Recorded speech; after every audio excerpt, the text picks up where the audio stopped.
GBN Television News at 7, a pulse on all things Grenadian. Look out for our new features through expanded synergies with our media partners in Barbados, St. Lucia, Jamaica, Trinidad, and beyond. Capturing the latest in news, sports, weather, and entertainment. Credible, informative. Thank you for making us number one. News at 7, live, Monday to Friday on GBN Television, Channel 7 and 11, K105.5 and 105.9, Hot 98.5 and 98.7, GBN Television Facebook page and YouTube channel, and www.gbn.gd.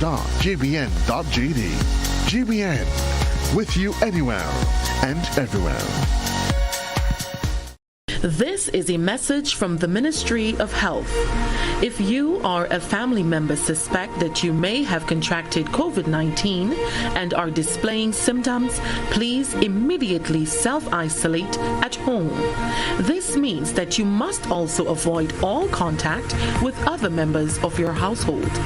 Do not visit hospitals or health centers, as this creates the potential for further spread of the virus, and it puts additional persons at risk when you come into contact with them. Your best course of action is to call the COVID-19 hotline at 458-4787 or 538-4787, or contact your nearest health center or medical station. Once your information has been received, health officials will come to you.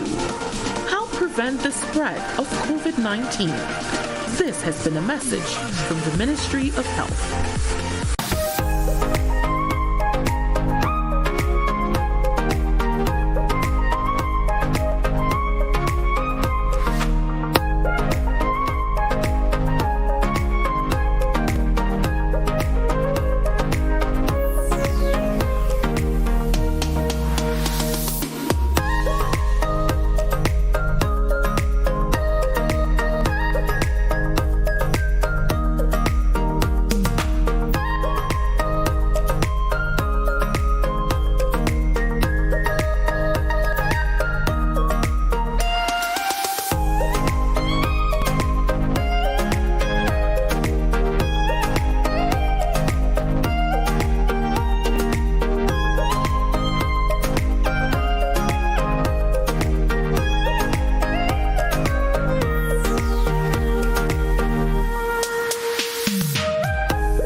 It's Classic in the Morning Time, Classic 105.5 and 105.9, and GBN Television.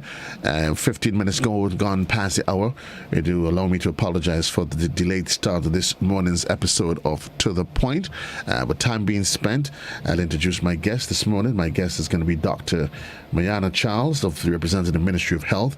And we are having some technical difficulties as it is, so we may have some compromisation as it regards to her video, but certainly as it is, we are going to jump straight into the conversation.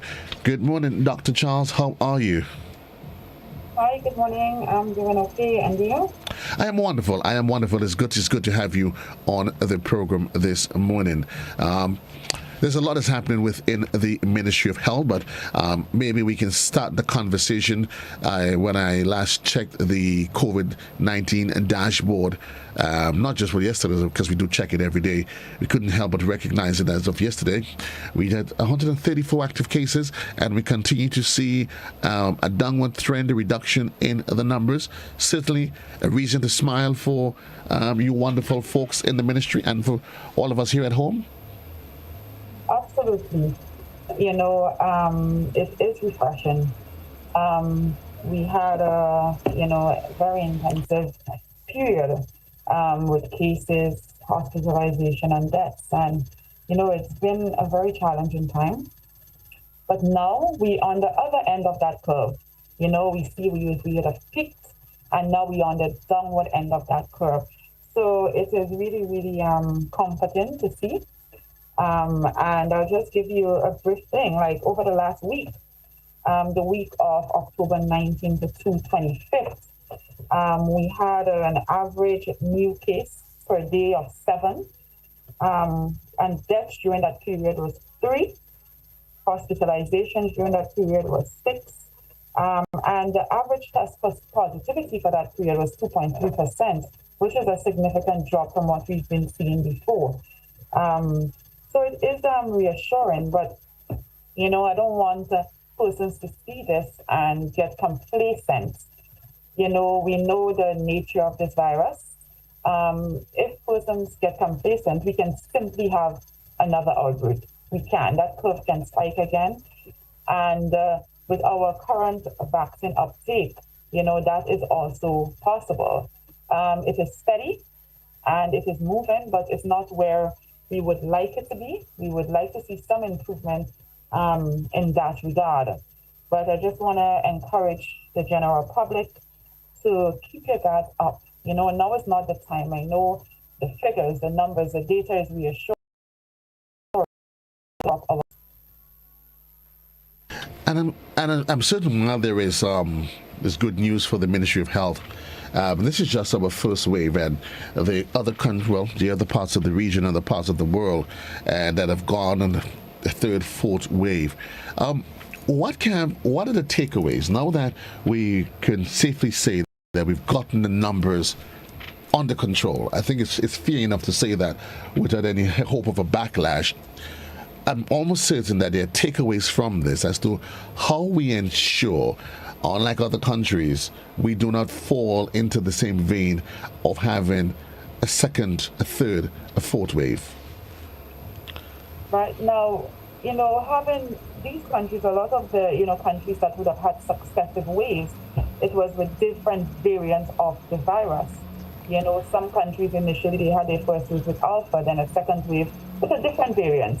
In our case, I would say we were a bit fortunate because our first wave was a Delta. And in fact, 93% of the samples we sent for sequencing came back positive for Delta.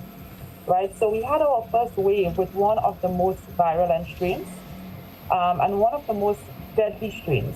If Delta is around, none of the other strains can really shine. It is that virulent and deadly. So I would say now, in our instance, we can simply have a second wave, but I think in our context and considering our population size and all of these things, it will have to be with a new variant of the virus. It will have to be with a new variant.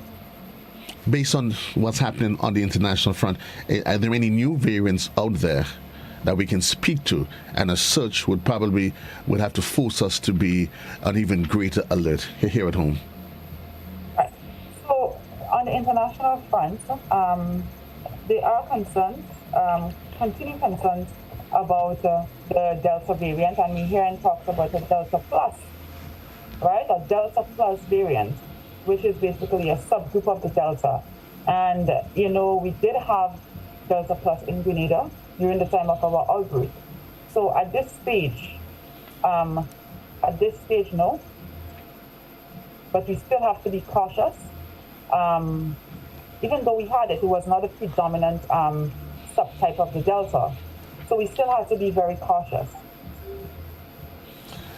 Let me ask you, Doc, with the numbers at one time, just under 2 months ago, it was looking as though we had some really difficult times ahead of us, and we've managed well. Um, the fact that there is still there's a vaccination uptake, and there's always a probability of another variant. What are some of the systems that the ministry is putting in place so as to ensure that in the midst of what's happening in terms of on the international scenes, the possible emergence of new variants, but here at home, there's still a low vaccination uptake.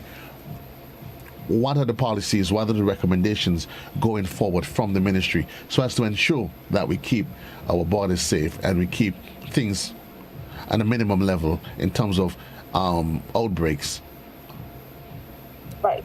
I understand. I wouldn't speak so much to the policies. I think postcard is at 2 p.m. today, so there will be some discussion surrounding that.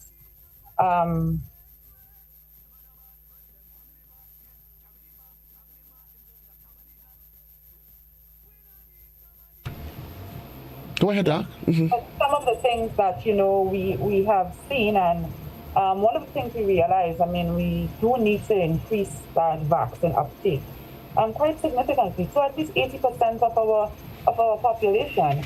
I mean, if we're really going to speak about herd immunity, some of the measures that were taken, I'm sure most of you would see, we do pop-ups on the weekends. We vaccinate from Monday to Sunday. So we make vaccines available and accessible to persons in the population every single day of the week. And I think that has really helped going out into the various communities, talking to persons on the ground one-on-one to listen to their concerns and, dispel some of the myths that they still hold regarding vaccination. So I think that has really made a big difference in the vaccine uptake. Though it is not where we want it to be, it continues to, it remains steady, right? And it continues to increase. In terms of the vaccine uptake, I wouldn't say we have plateaued, right? It just is not as fast as we would like it to be, considering what has just transpired. So I think that initiative really helped significantly, making it accessible every single day of the week and going into the communities to vaccinate. That has helped. Let me ask you though, Doc, because the hesitancy, it remains, and I said, and we know it's a concern for health officials. Do you now think that, given the fact that we are at a manageable position in terms of the numbers, and we've managed to do that in the face of minimum low vaccination numbers, do you think that would further probably add to the hesitancy of individuals, and how much of a concern is that for health officials, given that the trend is because certainly we are guided by what's the trends in the international market, the trends in the international arena, that vaccine seems to be the goal. It's what has to be done. How concerned are we locally that we might probably be in for some darker days, given the fact that maybe people are thinking we're able to get the numbers under control without increased numbers in terms of vaccine? Thoughts, concern, is that worrying for the Ministry of Health? It is worrying, and I'm happy that you brought that point up. We were able to get it under control, but it came at a great cost. Getting it under control came at a significant cost. It came at a cost where we lost 197 Grenadians. And of 197, we see the figures, 95% were not vaccinated, right? So that came at a significant cost. And I want persons, to remember that, to really remember that. It came at a cost where our healthcare system was overburdened, right? We were stressed with human resource. So it came at a significant cost for the government of Grenada. And we want persons to remember that. I mean, I know personally, I have known persons personally who was affected by COVID-19, who had severe illness due to COVID-19, who are now experiencing the long sequelae of COVID, and who had lost loved ones due to COVID-19. Um, and I'm hoping, that that experience that each and every one of us went through together, because I'm sure you know someone as well who has been impacted or whose family members have been impacted, that it will really cause us to come together and really realize that is one for all. We all need to make that decision. We all need to make that step. And I'm hoping that it will basically improve or increase vaccine confidence among the general population, because that is the goal, to increase vaccine confidence. And I really hope that experience that we all been through together, that we all overcame together, because if it wasn't for persons in the general public, we would not have been able to do this. So I really hope that experience really binds us together and, help us increase vaccine confidence.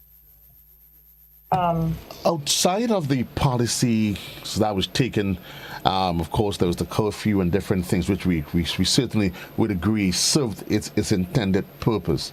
There are those who have argued, well, not they have argued, we've recognized that in the advent of COVID, while there was the low vaccination rates, that there seemed to be a growing trend where Grenadians seem to have returned to some of our more traditional way of life in terms of the herbal medicine. And I know there's always a conflict when it comes to traditional medicine and it relates to conventional medicine. But some have argued that it has worked. Is there any positives that maybe as a country we can take out of this new trust by Grenadians? They're consuming more citruses, more of the ginger, more of the lemongrass, things that we know traditionally worked. While yes, we appreciate that modern medicine has its place, but is that a good sign for you at the Ministry of Health, that maybe persons are becoming a bit more health conscious, and maybe possibly it's a message you would want to continue to push home, that we use more of these local stuff? Yes, I do believe that it is very important for us to take care of our bodies, to make healthy choices daily, and to really boost, every system in our body, from our immune system to our lungs, to everything. And traditional medicine, herbal medicine, it does have its place, but I want to remind persons, do everything in moderation, because everything can have side effects. And I'm happy that persons are taking that sort of change, because it may speak to the mark of new, lifestyle habits, which, are healthier lifestyle habits. And it is reassuring, but I just want to advise persons everything in moderation. And I want to encourage persons to make healthier lifestyle choices daily. When it comes to, forget about, COVID. I know that was an important aspect, but when we're going on to chronic diseases, which really, impacts our population, look at your method of food preparation. Look at, different aspects, your plates. For instance, look at your carb content on that plate, your protein, your fats, your vegetables, all of these things. And I really want us to make, healthier lifestyle choices. And I hope that this has invoked that in a lot of Grenadians. While I agree, and I understand, Doc, your concerns, and I think we all share it collectively, that it is easy for us to go back into a state of complacency, that everything is done in moderation, especially when it comes to the use of certain naturally occurring medicinal plants. But certainly, we would have to agree that nothing could be possibly wrong with Grenadians consuming more fruits, more citruses, the ginger, those sort of things, which we know they have their health benefits. So while yes, there's a word of caution towards probably some that people may have their own, but of course we know some of the basic ones that is out there that we know for a fact. I'm assuming, is there any plans from the Ministry of Health where maybe we can now use this as a driving force to partner to get the Ministry of Agriculture to go on a campaign whereby we can now force the point home that, listen, we've gotten some momentum, let's maintain it? Yes, absolutely, absolutely. Because I would say, as you rightfully say, fruits, vegetables, all of those things, these are all healthier lifestyle choices. And, we really need to change our mindset and move in that direction. With daily, having healthier lifestyle choices, choosing fruits over snacks, vegetables over, the unhealthy stuff. So I really think there is an opportunity, and we are looking at that at the moment, to really evaluate the chronic diseases and to understand the risk factors that brings us there. Because a lot of these chronic diseases is because of lifestyle habits, right? It's really because of lifestyle habits. And we are really in the process, and we really want to keep that momentum and break that trend, and really tackle those risk factors that lead to some of those unfortunate chronic disease. And diet is a crucial and important aspect of that. Indeed, it is. We're keeping our eyes on the clock. My guest this morning, Dr. Myanna Charles, Senior Medical Officer inside of the Ministry of Health. Certainly, we literally just having a look at where we are as it relates to COVID-19. And certainly, as Dr. Charles was intimating, while we have turned the corner, it certainly isn't a time for us to become too complacent. Doc, let's look ahead. We're looking ahead for the phase re-entry, the phase reopening of schools. And there's a lot of concerns out there regarding how do we deal with it, the interaction. There's also, even outside of that, before we get into what happens in the school, the mental health component of the nation.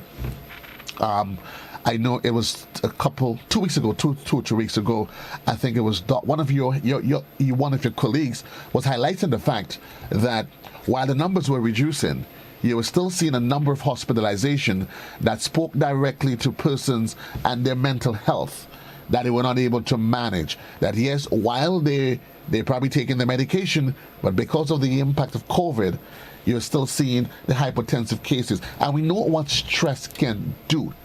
How much of a concern is that for health officials, and what plans is there from the ministry and to deal with what seems to be the ever-increasing challenge of reduced mental health capacity by our nation's people? Yes, thank you. We do recognize that, and it is a significant part of our plans. And we do know this COVID-19 pandemic has impact on person's mental health, ranging from bereavement to just being in isolation, for 14 days, kind of the unknown, loss of income for some persons. Fear is triggering, mental health conditions, and it is exacerbating existing mental health conditions. And in fact, it may trigger some of the chronic disease. It can cause your blood pressure to be elevated and other things like that. So there is, we have had a significant look at that.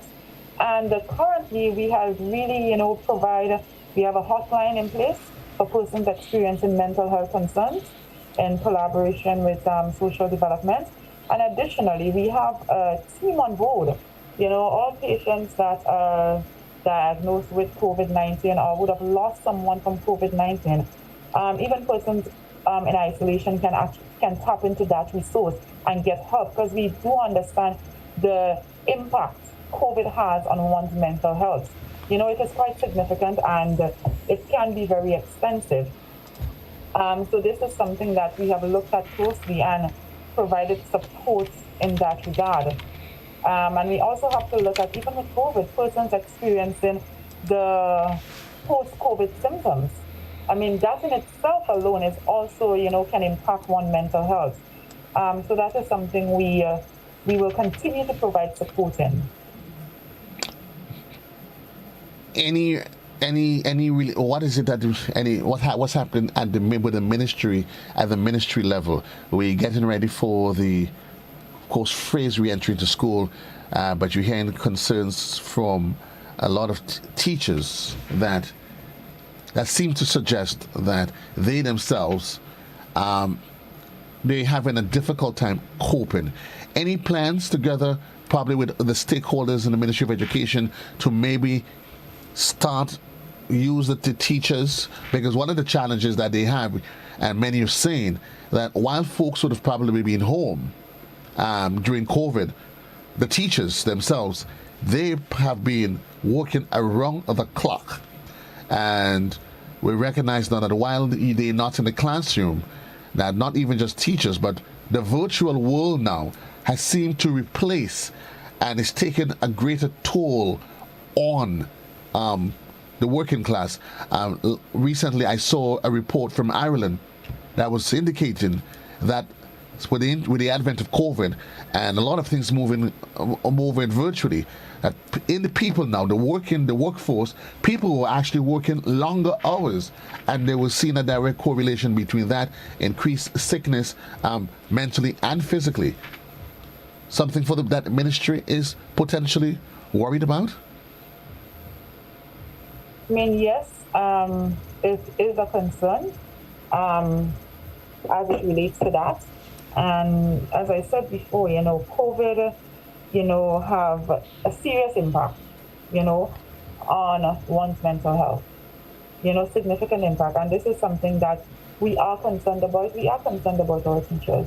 We are concerned about our children as well, having to be at home for over the last year, being taught virtually, you're not having that interaction with other students in the school, and we need them to get back that sense of normality, because we may raise a generation where they cannot even socially interact because they've just been away from it for so long. Even our students in going into Form 3 right now, they have not really interacted with their secondary school counterparts.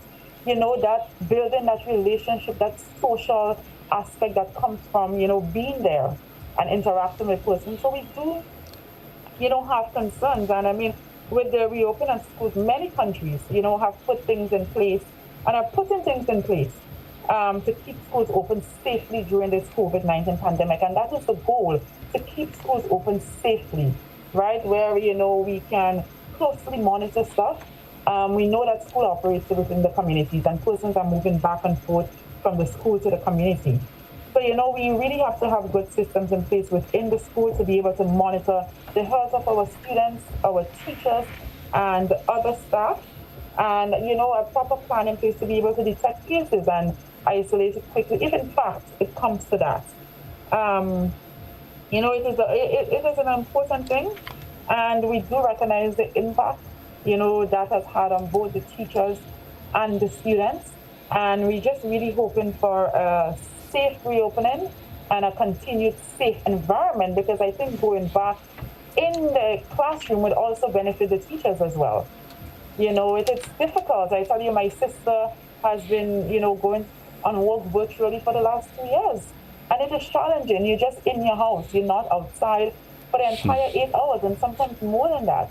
It is quite challenging, and it really takes a toll on persons after a while. So I think getting back out there, being in that classroom, being able to interact with your co-workers, students being able to interact with other students in the class, I think that will really help them with their mental health, as well as in other areas, So we just really need to closely monitor that and, continue to, have things in place to ensure that the schools are kept safe during the COVID-19 pandemic.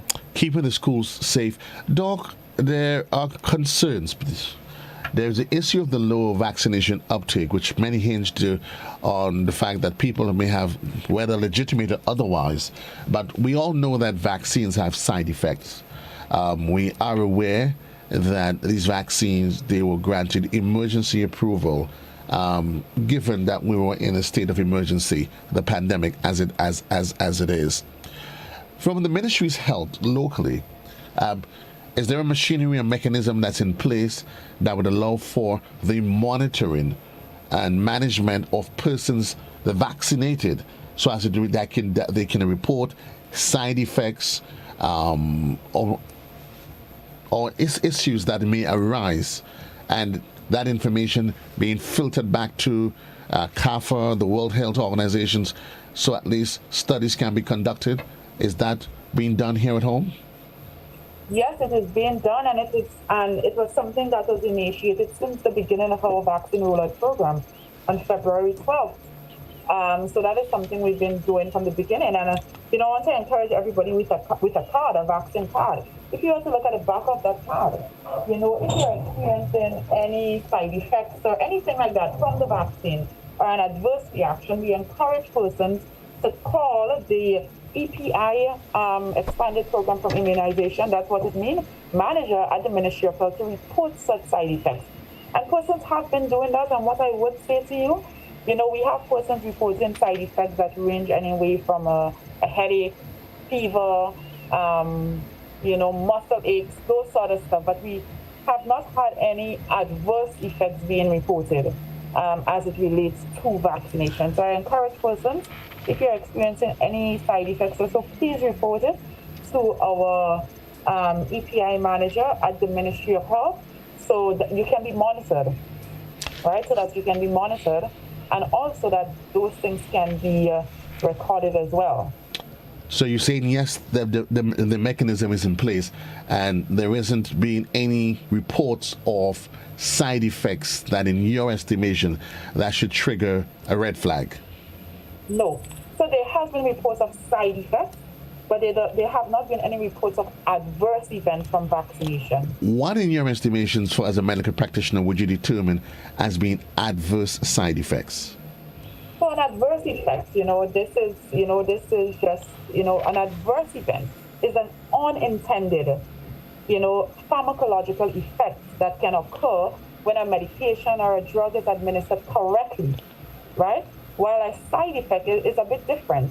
It's a kind of an unwanted effect, right? So the adverse, we have an unintended. So things of adverse events would be somebody reporting something like a clot or, those kind of unintended events.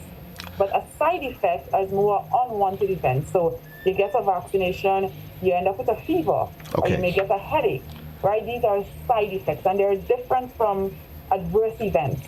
So we have not had any reports of adverse events, right, from vaccination since the rollout, but we did have reports of side effects. And side effects I've heard quite openly because, of course, once you take the vaccine, you're advised by the health officials as to what should be the course of action, headaches, cramps, whatever the case might be.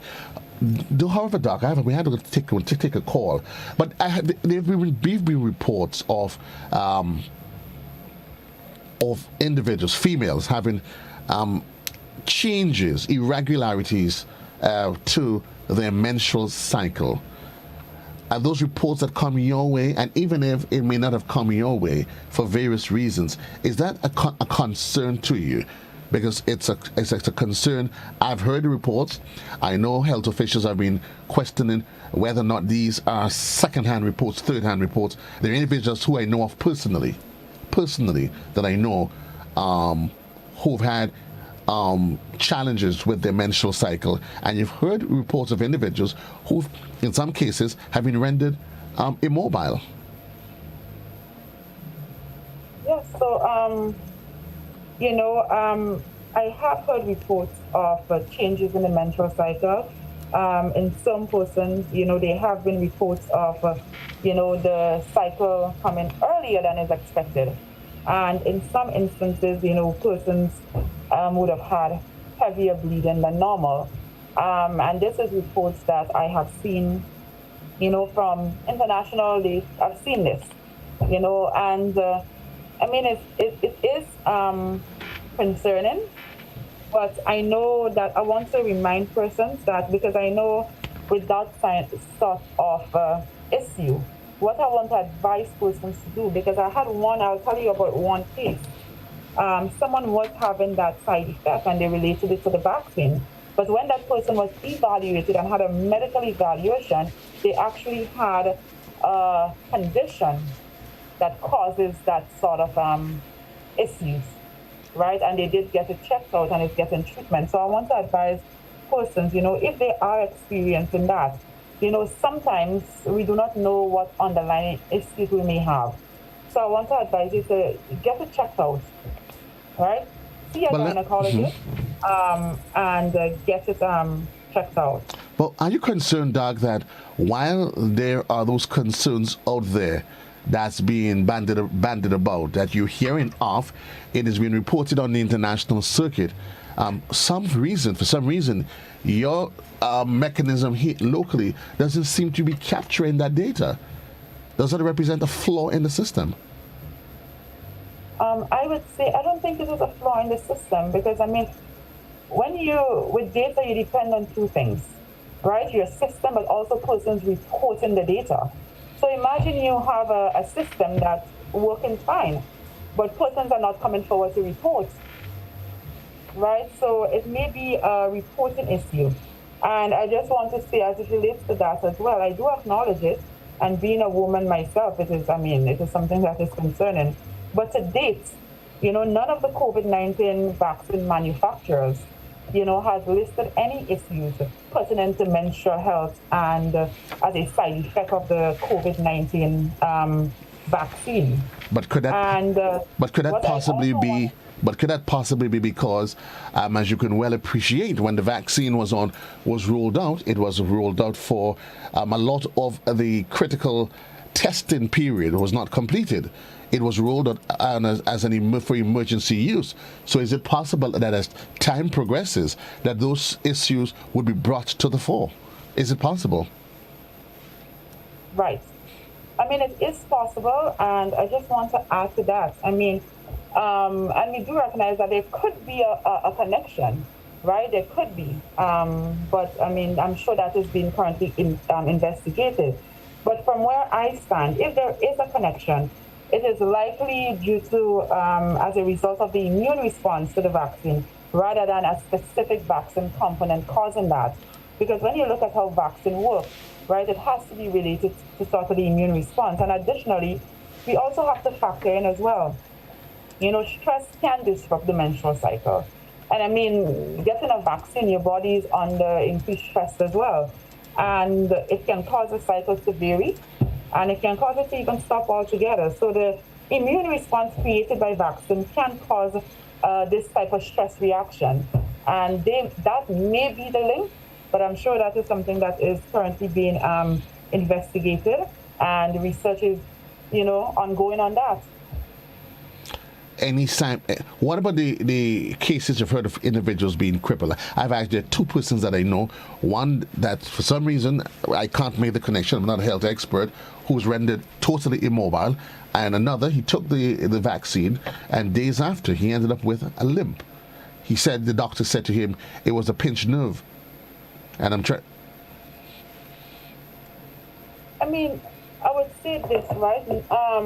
Now with the vaccine, I haven't heard of any reports with persons being immobile after vaccination or being limp. Now, because something precedes something, it doesn't mean that everything that happened after that thing is the cause, right?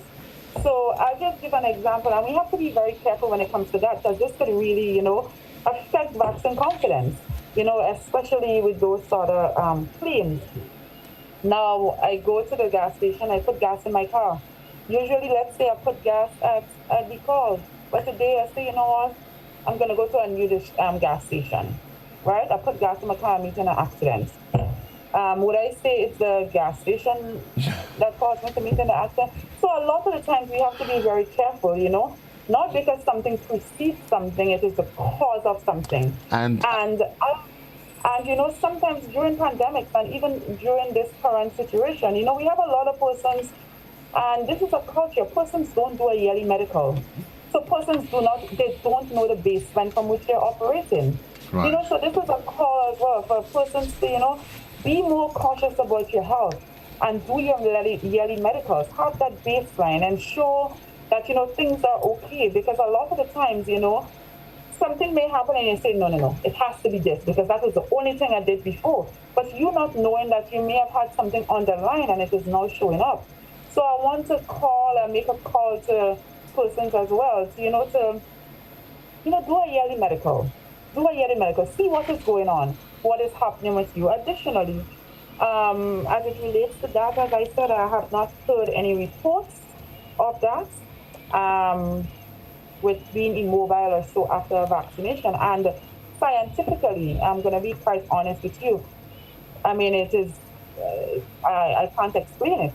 Now, we know that viruses, have been known to cause, certain neurological issues.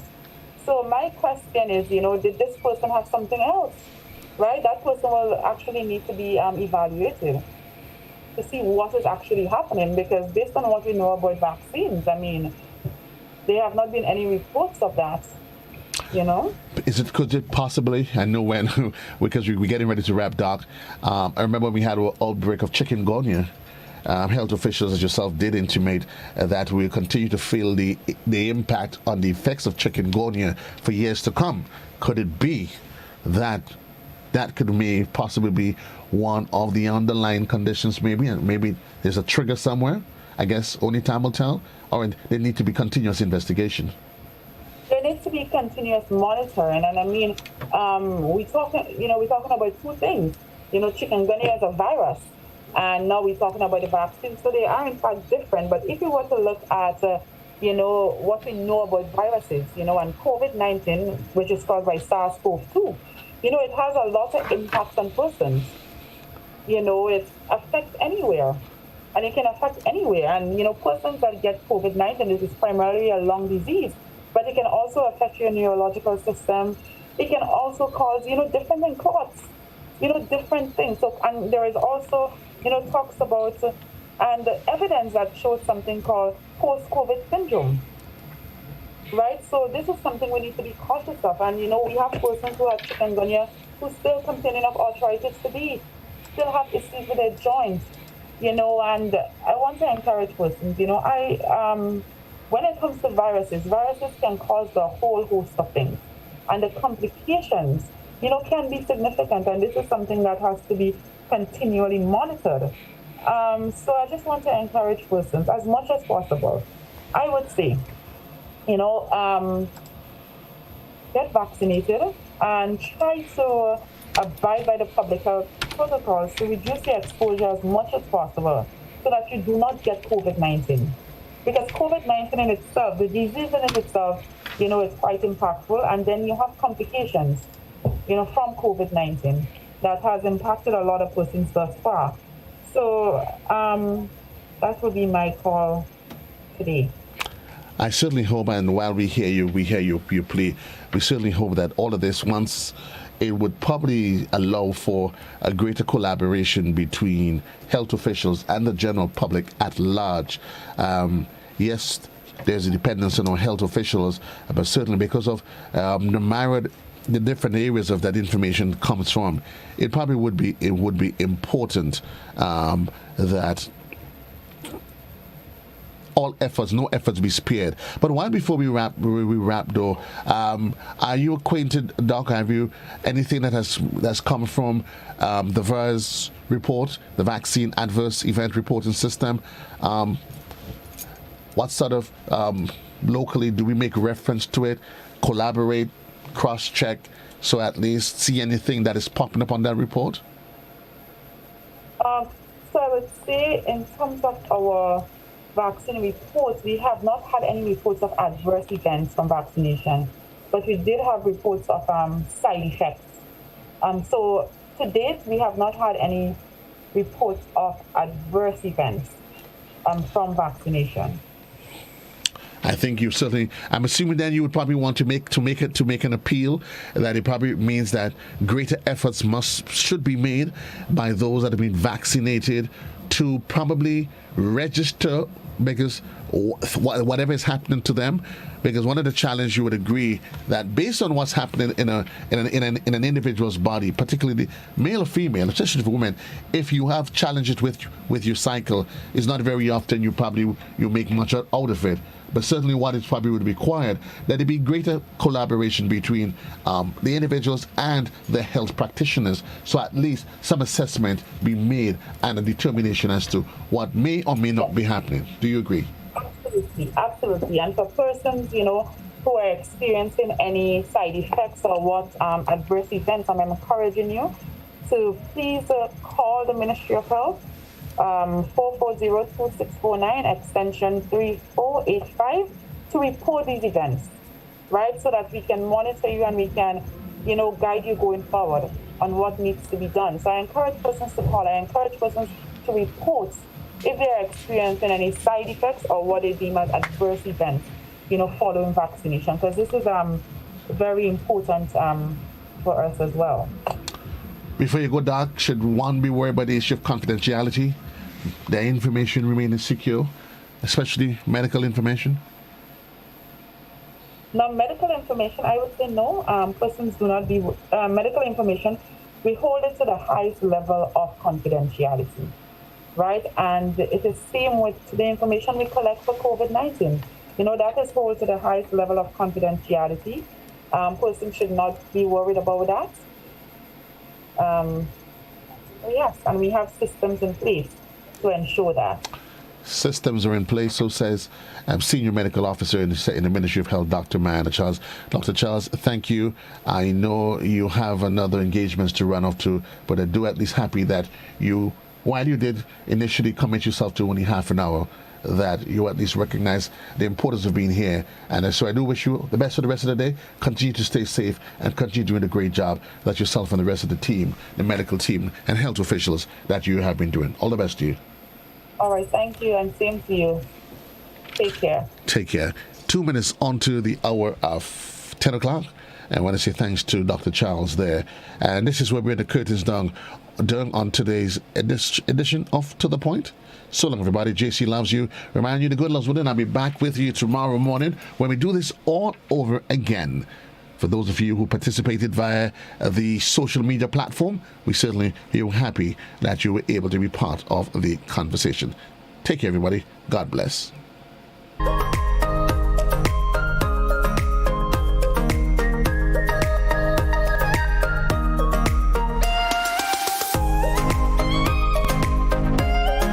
Let's get tough on breed larceny.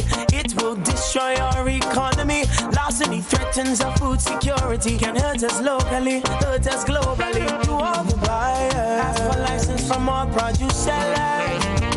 To all people, 400 for police for them thieving fellas. To all families, don't steal produce from your brother. Then you sell it to traffickers, hotels and street vendors. Nah, man. Let's do all we can to stop radio larceny. New vigilance, new laws, and a tough judiciary. Stop Grenada's organized business crime. It's time. To report pre-deal larceny, call 300.